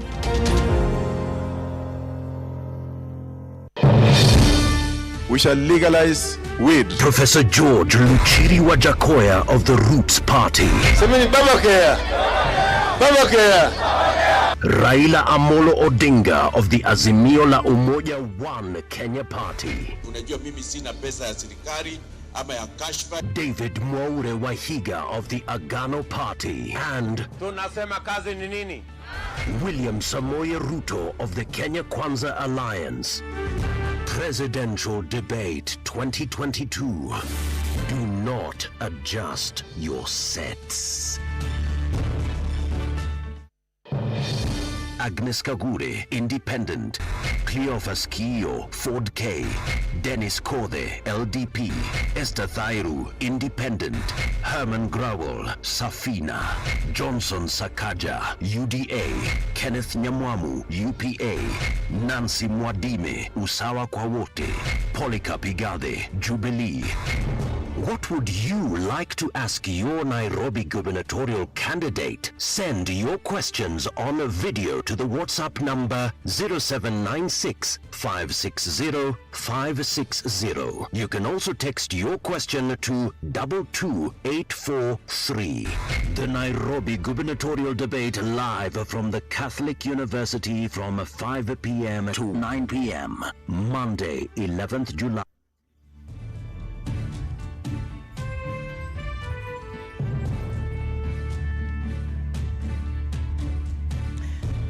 Welcome back. You're watching the Nairobi gubernatorial debate live, coming to you from the Catholic University of Eastern Africa in the county of Nairobi. And we are with Esther Waringa Thairo, who is an independent candidate seeking the top job in the county.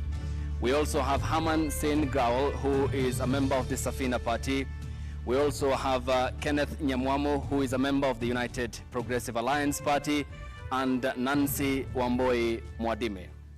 All right, we'd also wish to remind you that we extended invitations to all the 9 candidates who are vying for the Nairobi top seat. And of course, we have with us 4 of them for the first debate lined up for the night. Remember, later on, we'll be taking you through the second debate also, as we just lay it all bare. Who carries the vision for Nairobi County? Who among the ladies and gentlemen before us tonight has what it takes to become the next governor? But we just want to move on with this debate, and right about now, we want to look at the governance of the city. And I'll just come to you, Mr. Nyamwamu. The extension of deed of transfer of functions that was signed between the Nairobi City County and the national government elapses on the 24th of August, of course preceded by a 3-month extension period to tackle what is called the transition. If elected governor, how do you plan on handling this transition? And also, how do you seek to sustain the relationship between the national government and the county government, and which areas will you be doing that on? Is this in relation to the NMS? Yes. First of all, we shouldn't be having NMS running Nairobi County to begin with. That's not how our democracy was set up. We're supposed to be ruled, it's supposed to be by the people. It's the people supposed to decide. They elect somebody, and that person runs. They give the person the mandate to run the county. Now, we have NMS. And my hope is when I get in, we'll have a transition for them to, we'll have a laid down transition for them to exit and let the Nairobi County be run by the elected officials. It had a lot to do with the previous governor, but now when we get in, we are making sure that the NMS will hand over the function to the county government so that it's run by the duly elected officials. That's how our democracy is set up, and that's how we are going to work. Your time is up, but I'll add you 30 seconds. Nairobi is Kenya's capital. Yes. And also it is like the headquarters. Yes. Do you want to tell me it's not important to have a relationship between these two levels of government, the national government and the county government, considering the fact that it is the capital of the entire country? The county has its own, they have their own responsibilities. Why should Nairobi be partly run by the NMS while Kisumu, which is also another county, is fully run by a governor? I don't think that's fair. Our mandate dictates that you let the county be ran by the person that's been duly elected. I understand why the NMS was there, but that's not how our democracy is set up. Why should Nairobi be chosen to be run by NMS and not Migori, for example? Okay, your time is up. Herman Grewal, the law under Article 187 anticipates cooperation between the national government and the county government. And we have spoken about the NMS and how it came about. Would you have done what the ex-governor did in handing over 4 key functions to the national government? Well, if you look at the history of NMS and why it was created, first of all, I would like to thank His Excellency Uhuru Kenyatta for pushing for the creation of NMS, because he saw that Nairobi was in a state of chaos. And it was the sort of emergency response we needed. I'm sure all of you can agree, if you look at the success of NMS, it's something that we can be proud of. NMS has accomplished what the governor is supposed to accomplish. And NMS was a substitute for the governor, meaning that we need to move back into our normal state of operation. And we had the separation of powers so that we can allow elected leaders for certain areas be in charge of those areas. If we elect someone for a county, it would not be fair, just, or constitutional to have the president be running that county entirely. There must be collaboration, and we will transition in a peaceful and positive way. Okay, your time is up, but I add you 30 seconds for clarity, and there seems to be no response to my question, and I need clarity on this. If accorded the mandate by the people of Nairobi County, would you have done what the former governor did at State House in February 2020? I feel that given the situation we were in at the time, it did make sense, but it did happen because of the governor's actions. So I feel that if I'm responsible as a governor, I wouldn't allow us to reach that state. But if we are in that state, we must be responsible as leaders and say, I've made a mistake. I'm not delivering as a leader. And take a step back so that our country can prosper. Thank you. Thank you.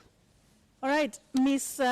Nancy Mwadime, how do you plan on sustaining the relationship between the two levels of government, considering the fact that you're vying on an Usawa kwa wote party ticket, assuming the government is taken over by somebody who, a party that is not in your political camp?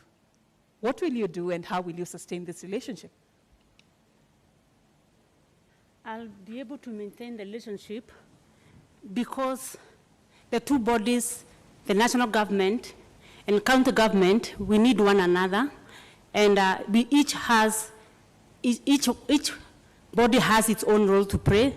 The national government, the county government, because even some of the assignments which are done by the county government work in relation with the national government. So what I would say is that I'll maintain the relationship, and where necessary, we shall work together. And at times, for example, with NMS, I would say that the county government, with a good leader, we have all what we need in the county government. We have workers from top, from the engineers to the accountant to the officers. So what I would say that with good leadership, the county government can be able to manage. Thank you. Your time is up. Okay. Esther Waring, I come to you. And owing to the importance of the close cooperation needed between the national government and the counties, because the understanding is that the two levels of government are meant to provide services for the people of the Republic of Kenya who hold the sovereignty under Article 1 of the Constitution. What will be your approach between the relationship between State House and City Hall? Well, a leadership of a nation, even though it has different bodies, it's still one, because the objective is for the interest of the people who have the sovereign power. So I see that in partnership and consultation, we can really work, the county government and the State House, because everything that is done, the functions could be different because of devolution, but it is workable with partnership. Let me give an example.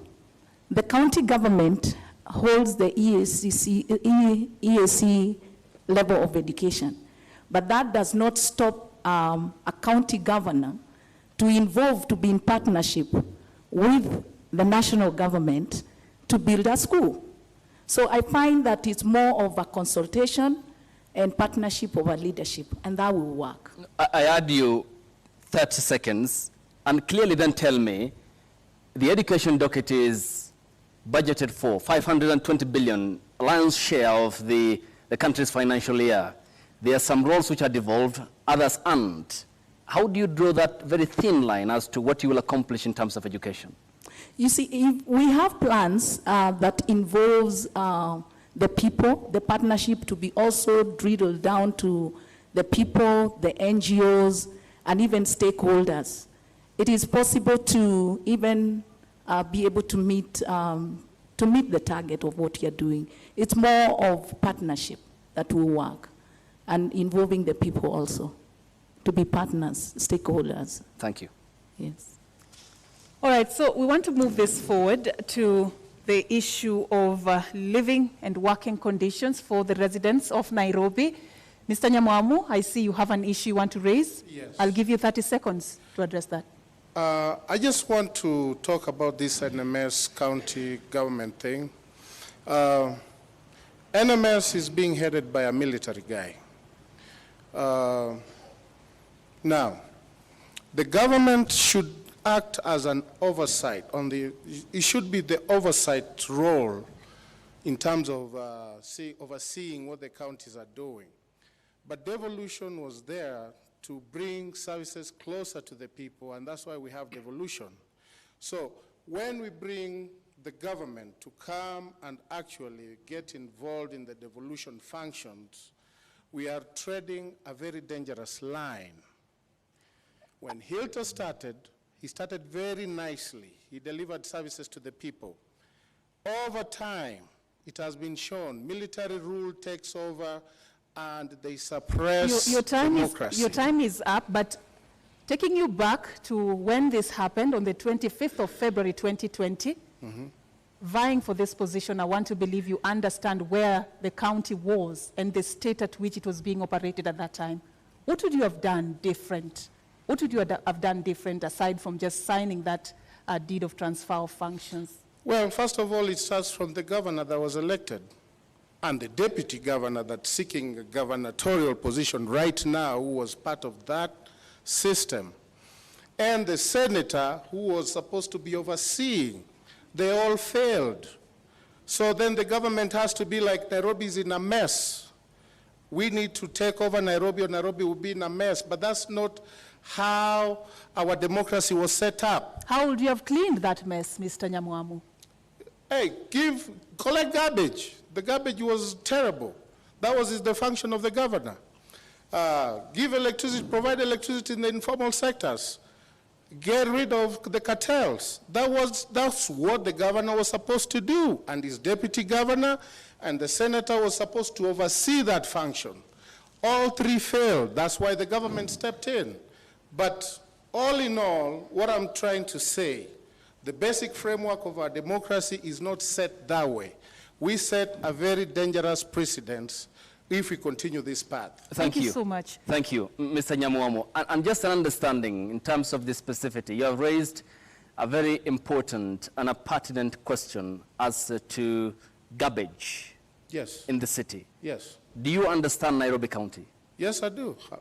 I played in this city. I live in this city. In terms of the tons of garbage, Yes. how much does the city generate? First of all, Nairobi doesn't even have a system to collect the garbage. We have just young little boys that we use, and we pay them very little money to collect garbage.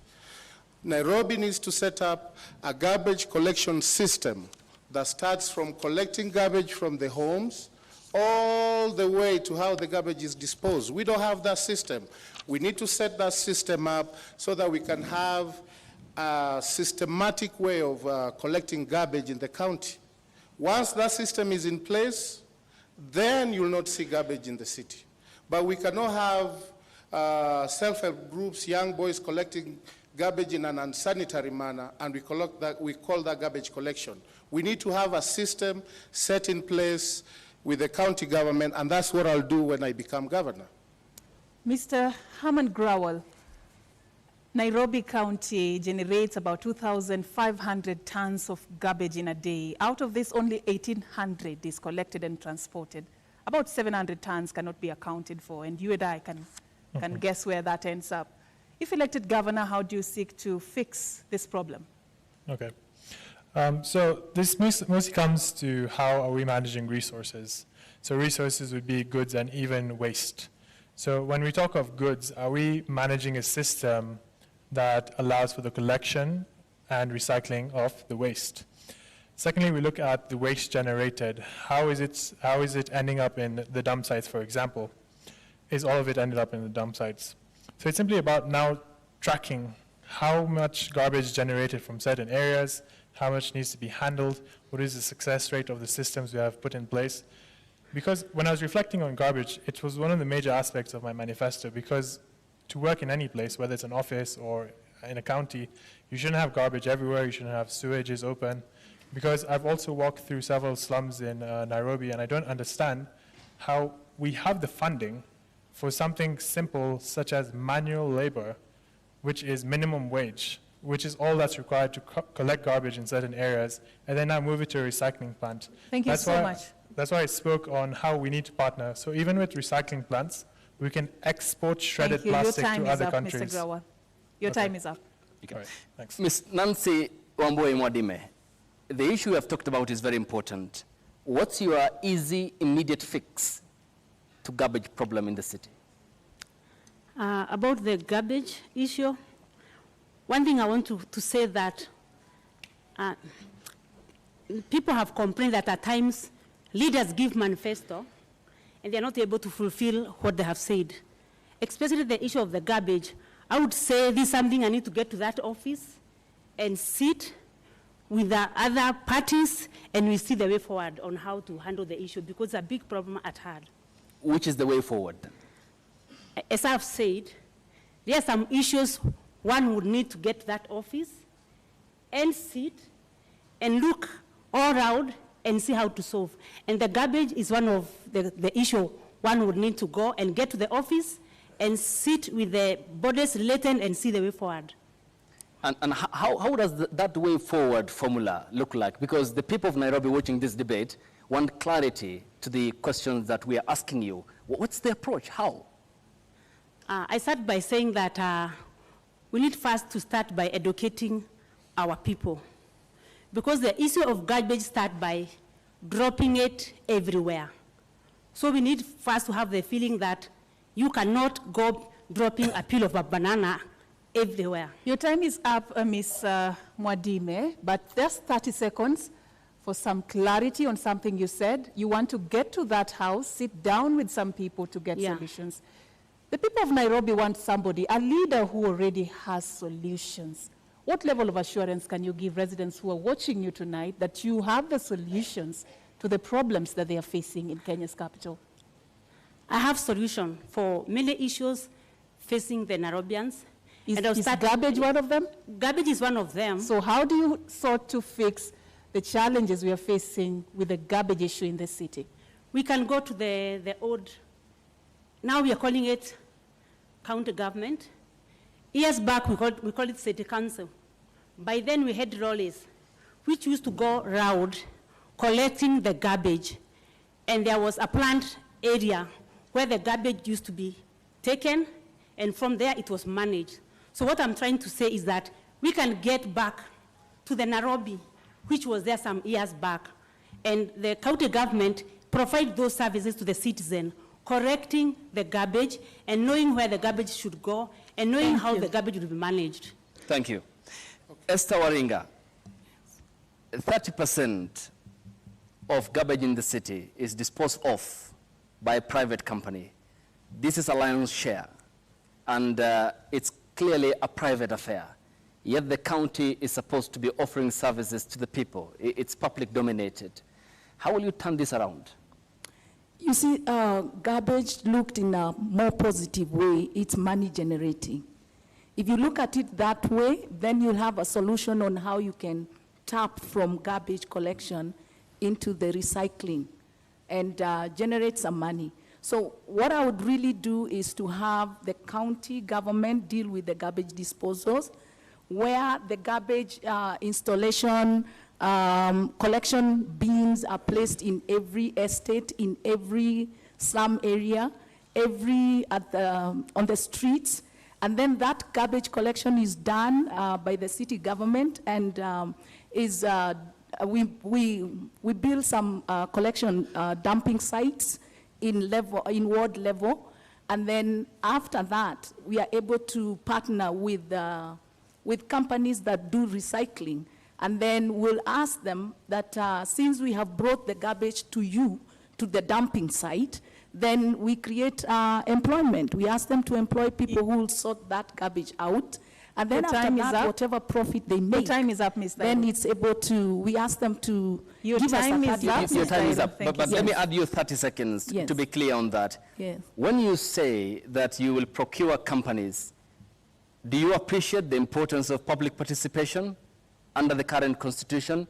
And what will be the way of bringing those companies on board since they are private? We have recycling companies. If we partner with them, and those are the things that they need, the recycling, the garbage stuff that they can recycle.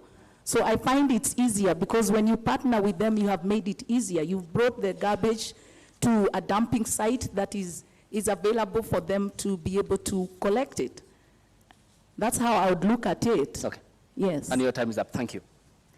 All right, we want to move to the next section, but before we do, Mr. Nyamwamu, earlier you had said that you play in this city, you've lived in this city. I just want to seek a clarification looking at what you've done and who you are. You left the country in 2001 Yes. to go to the United States. Yes. You're a certified nurse in the United States. Yes. You've attained 3 of your major degrees from abroad. Yes, I did. Earlier, in early basic education, you studied in a county outside Nairobi, Siaya. Yes. How are you assuring the residents of Nairobi that you're part and parcel of them, you understand their issues, you have solutions, you know what they're going through, you're going to fix it if they elect you governor? Well, I've been You have articulating 90 seconds. I've been articulating these issues. I've given a way forward in terms of garbage collection. I've given a way forward in terms of making Nairobi business friendly. I think the issue you're asking, you've been outside the country, how are you going to relate with Nairobians? And my answer is this: I'm still a Kenyan, and problems that face the cities are universal. If I'm correct, our president learnt abroad, incoming president Raila Odinga learnt abroad. A lot of people who are in leadership in this country learnt abroad, but they still actively participating in leadership roles in this country. So living abroad does not disqualify you from understanding and articulating the issues or solving problems. One of the things that has been put here that's successful is this expressway. This is a foreign concept that was borrowed from abroad, but it's here and it's working. So going abroad does not stop Thank you so much. Thank you for from that articulating the issues. Your time is up. Now let's move to the next section of this conversation that touches on the living and working conditions of residents of Nairobi. The key issue has been housing. And in this city, 9.3% of Nairobians, only 9.3% own homes. The others are renting units in different places.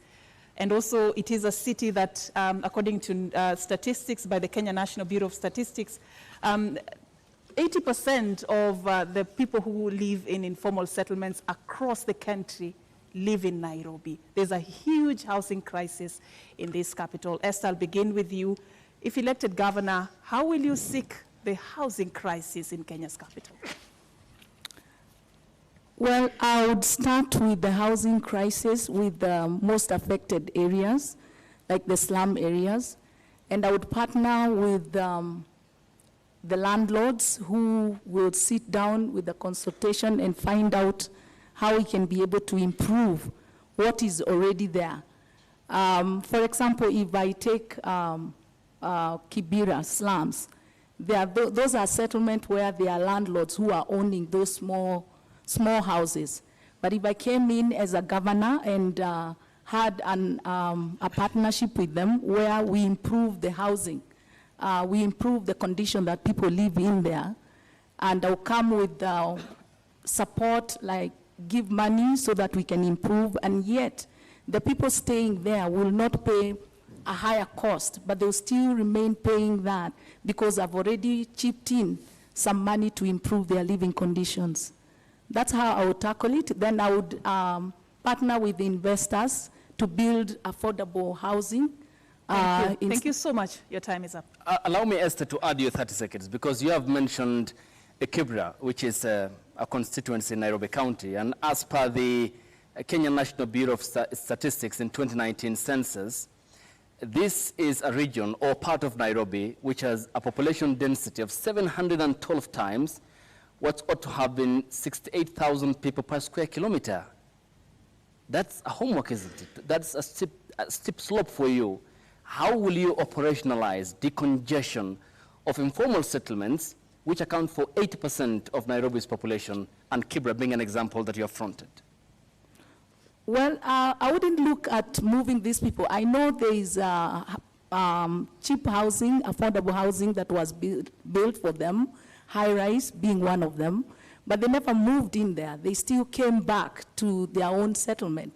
So what I would look at is improving, not really moving them away, because they are used to that place, they are comfortable in that place, but how best can I improve their living standard? And your time is up. That's what I would focus on. Asante, thank you. Herman, yes. I come to you. Housing is a national government function, and therefore, again, another cooperation is needed between the county government and the national government.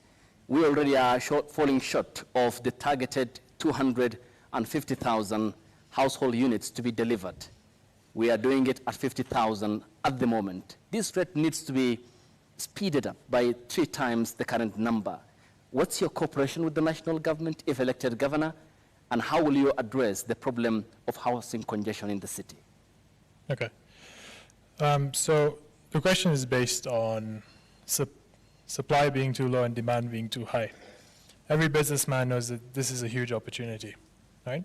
So if you look at the structure of the country, you've got your upper class, middle class, and lower income groups, and each needs a different solution for housing, because you wouldn't expect someone that's earning over 2 million shillings per month to be provided with the same solution as a lower class person. So what we do have is an opportunity for us to now use technology to even like 3D print cheap housing for people living in slums and have a payment structured plan where they can pay back. Because if you study the banking history of Kenya, you see that it's becoming difficult for people to now mortgage housing. So that's something we should reflect on. Further, for the middle class and upper class, we must encourage investment because, again, this is an opportunity. If I give you a loan to build apartments, I now have the opportunity to earn from interest, and we've succeeded in building apartments for Your people time is in up, Nairobi. but I add you 30 seconds. Proceed. Okay.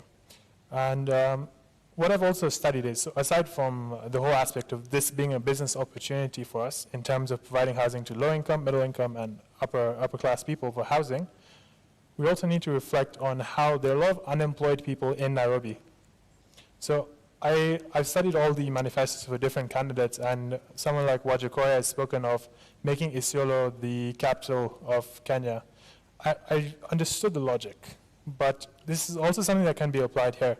Because there's too much demand in Nairobi, what if we set up organizations in other counties where people can earn and also find housing? So I think that's something we should also encourage to decongest Thank you. Nairobi. Thank you so much, Mr. Grawal. Now we come to you, Mr. Nyamoamu. How do you seek to fix the housing crisis in the capital under your administration, if elected? So for me, I think it's many factors, but the biggest factor is the economic factor. A lot of people opt to go to the informal sectors because they can't afford whatever is available. For example, in Kileleshwa, there's a lot of apartment units that are available for rent, but they are unaffordable because people don't have the disposable income to go and rent those apartments. So my solution would be, one, to encourage investors to invest in these areas or areas proximity to the slum areas, so that these people can get places they can go to and work. That's number one. So instead of having an industrial area or industries in industrial area, let's have industries in every constituency, so that people from Kibra they don't have to walk to industrial area, they can go find jobs nearby. So let's create investment in those areas. Two, your time is up, Kenneth, but proceed, 30 seconds. Okay, two, let's decentralize Nairobi. Let's get other functions in other areas. The reason why people come here is they come to look for employment here. So let's decentralize other key functions from Nairobi to other areas. We've started doing that. Let's do more of that so that, you don't have to go live to Nairobi to earn a living. You can go to Mombasa, Kisumu, wherever, where even the cost of living is low, and it will bring down the cost of living in Nairobi because a lot of people will move out of Nairobi. Thank you. That's how I look at it. Thank you so much. I come to you, Nancy Wamboi Mwadime of the Usawa kwa Wote Party. What's your understanding of the laws that regard planning in the city, and how would you differentiate between residential and commercial areas for purposes of planning and to answer the question of housing? Before I go to planning, you can just move closer yes, to your microphone. Yes. Before I go to planning, I would want to deal with the housing issue, which is an issue which we need to handle. On the issue of housing, some years back, we used to have city council houses, or county government is supposed to be developing homes and give to the Nairobi people. So I would want to go back to that and get the county department on the housing to develop some houses. Number two, I would want to network with real estate developers. I am in real estate industry, and I have seen the gap. We have the developers who are willing to develop the homes, and we also have the Nairobi people, especially who have on the circles and pension. They want homes, but there is a gap in between because the developers, the circle managers, they tell developer they want a ready home, yet they have money lying in the bank. Your time is up, but 30 seconds. When you talk about the real estate industry where you are a subscriber to, do you have an understanding of the complaints lodged in a court of law against you by your employers of mistreatment and lack of pay? I do have, because when you are a developer and the economy is affected, our work is affected. And most of the complaints we have is that we're not finishing the houses. But the problem is not really the developer 100%. It goes all the way to the economy. Because when we don't have an atmosphere for the business, as a developer, you start your development, and because of the atmosphere, you are not able to receive the buyers for the homes, and you are not able to complete your development. But in this case, what I'm trying to say is that we can have a network between a developer and a SACCO, whereby the developer will develop homes for a particular SACCO using the same fund lying in the bank. And in this case, the Nairobi citizen will pay only 10 to 15,000 to own a house within 10 Ms. to Modime, 25 your years. time is up. Thank you. And at this point, we also extended an opportunity to the residents of Nairobi to get a chance to ask questions. And we just want to get some of them so that our candidates can be able to respond.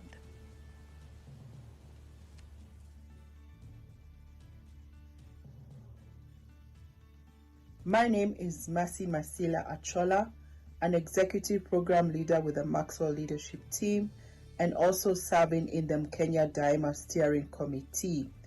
My question to the Nairobi gubernatorial candidates is, if elected to office, could you share with the residents of Nairobi what can we expect from you in your first 100 days in office? Nairobi County collects billions in taxes. What mechanism are they going to put in place to ensure that Nairobi County's billions do not end up in the pockets of a few corrupt leaders? Nairobi's public transit system is a mess. How will your administration fix the issue of commuting through town and the traffic jams we experience on our roads daily? Majina ni Nicholas Paul. Swali langu kwa waheshimiwa wanaokusudia kuwa gavana wa Nairobi. Ni mpango ipi mlioweka kuhakikisha ya kwamba wafanyabiashara wadogo wadogo hawadhulumiwi na mabwenyenye humu mjini? My name is Samuel Matara. I work and stay in Nairobi. And I have a question to all the Nairobi gubernatorial aspirants. Now, if you walk along the streets of Nairobi, the marketplaces of Nairobi, and also the residential places, you will encounter mounds of garbage strewn all over. And this is despite the previous governors promising that they will make sure that this city becomes clean. How are you going to ensure that this city becomes clean like the way it used to be? Question number one. NMS inatoa stage from CBD inapeleka outside CBD, and also they are banning border from CBD. Is it right on that way?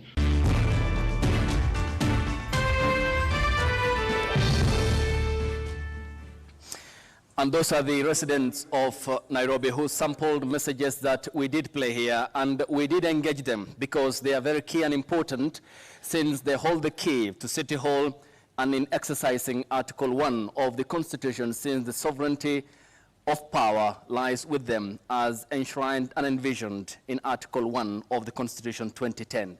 I begin with you, Esther Waringa. Vast array of topics from taxes, corruption, malfeasance, small businesses and the friendly environment they want, to planning. What's your response to what some of the sampled messages here had conveyed? First of all, if I heard you well, you've talked about corruption. And I did mention that I'll set systems where in employment and people are vetted, because leadership is key. If you employ people who are corrupted, then they'll mess the system. The other thing is closing the gap of any cartels that takes place.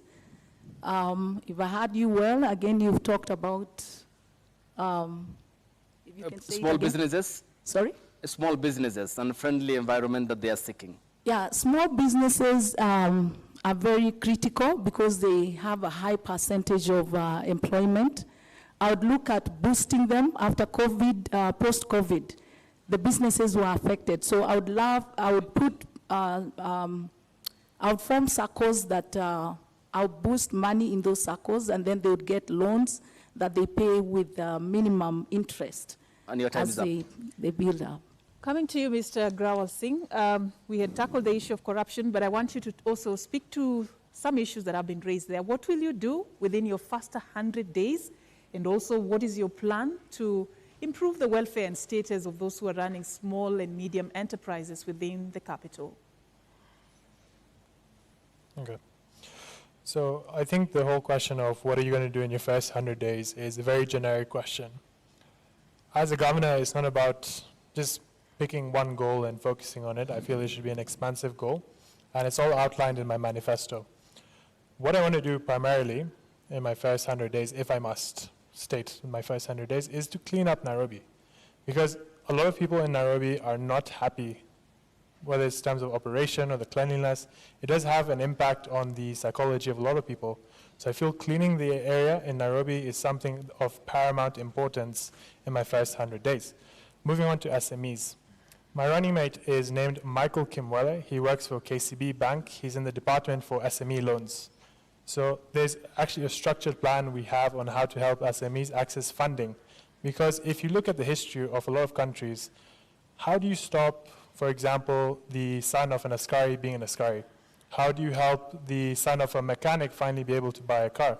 It's through providing them with funding. Mr. Dewal, but I add you 30 seconds to proceed. Okay, thank you. It's through providing people with funding to allow them to break out of their environment. If, for example, I've never received over 30,000 in my whole life, how am I going to escape the poverty cycle?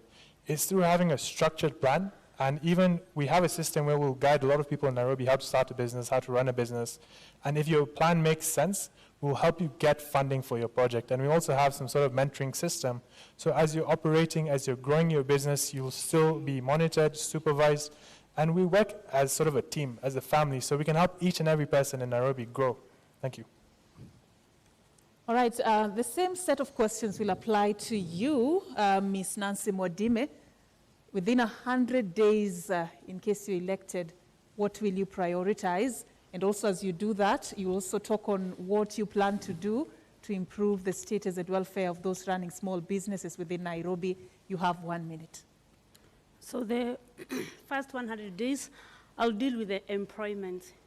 We have kept on talking about employment on youth, but around this time we have unemployment, even from age gap between 30 and 40 and even 50. And with this group, I would provide training, free training, and when they are done with the training, we provide them with tools. For example, if you are trained as a mechanic, we release you with tools for being a mechanic. If you train as a trailer, we release you with a trailing machine. For the youth, I would encourage a good number of the youth to further their studies. When they go, the county government under my management will pay their school fees abroad. When they go out there, they'll get visa to further their education. And we'll take care of the fees and accommodation. Okay. But while they're there, they'll be able to work. And your time is up, but why abroad? Why not within the borders of this country? Don't we have what it takes to do that? I was to come to that, but I'm saying I'll encourage a number, because when I encourage a number of them, I'll kill two birds. One, they'll get employment. The second, they'll be able to work for a few hours. And those who are wise, they'll work and send money back home and they support their parent.